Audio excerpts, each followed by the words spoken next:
Good morning everyone, good morning traders. Sa lahat po ng kumikita sa Precise Planning, congrats. At sana satisfied po kayo sa inyo pong profit daily. At una, huwag natin kalilimutan na magpasalamat tayo sa Diyos. Dahil sa lahat ng blessings na natatanggap po natin, ay galing po yan sa Kanya. At huwag din kalilimutan kung ano man po yung blessings natin na natatanggap sa araw-araw ay i-share natin ito sa iba para mas lalo po tayong pagpalain.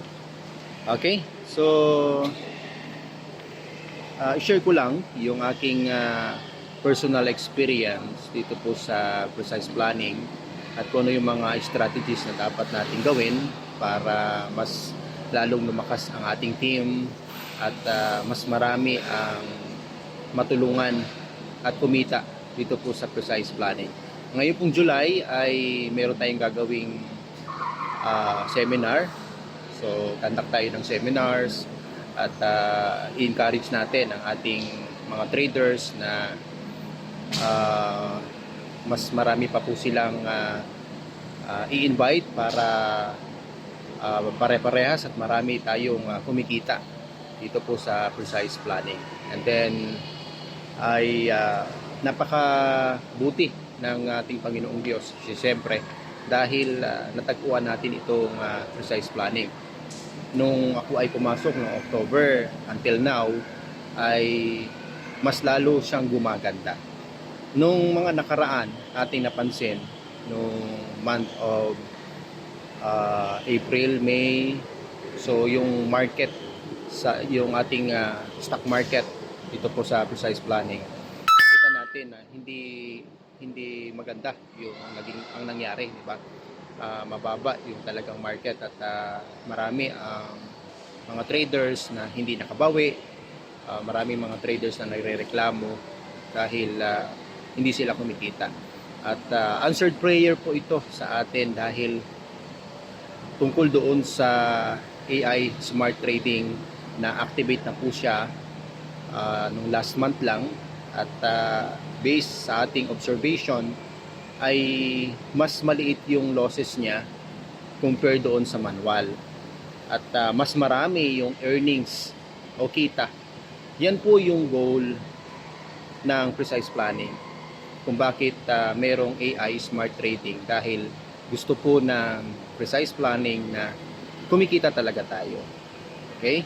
So, ini-encourage ko ang lahat, ganun din sa mga bago pang sasali, na i-on ang kanilang AI Smart Trading dahil dito makakasigurado tayo na yung kapital na ilalabas po natin ay sigurado po kikita. At subok na po natin yan based din po sa ating mga upline, sa ating mga mentor na nagtuturo sa atin na talagang kumikita po dito po sa Precise Planning. And then doon naman po sa bagong announcement tungkol po doon sa invitation mechanism, wag nating antayin na ma-restricted tayo o maban tayo. Hanggat maaari, i-encourage ko ang lahat na sa isang buwan, napakadali lang naman eh. Isang buwan, maka-invite sila kahit isa, dalawa, para lang po manatiling active yung inyo pong mga account. Okay? So gaya nga po ng sinasabi ko, kung meron kayong nakikitang magandang opportunity na alam niyo naman po na kayo po ay kumikita, bakit hindi niyo i-share sa iba para sa kung sa sarili po ninyo ay natulungan po kayo, ay makakatulong din naman po ito sa iba.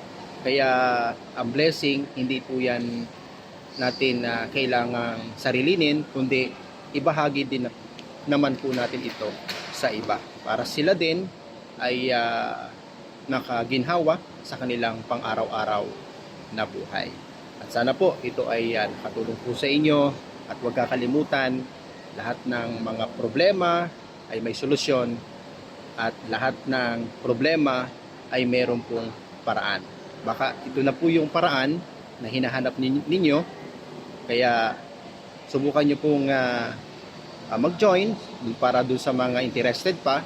Subukan nyo din po na alamin kung ano po yung mga kaparaanan kung papaano i-share natin sa iba ito pong precise planning. Maganda po kung inaaral natin yung sistema para mas madali nilang para mas madaling maintindihan sa mga taong interested din mag-join. At huwag kakalimutan pala, natagdag ko lang, na ang unang-una nyo pong bahagian ng inyong pong blessing ay ang inyong pong pamilya, kaibigan, mga kapatid at mga kamag-anak. Dahil sila dapat yung mauna o dapat matulungan nito pong precise planning. Yun lang po. Maraming salamat sa inyong lahat.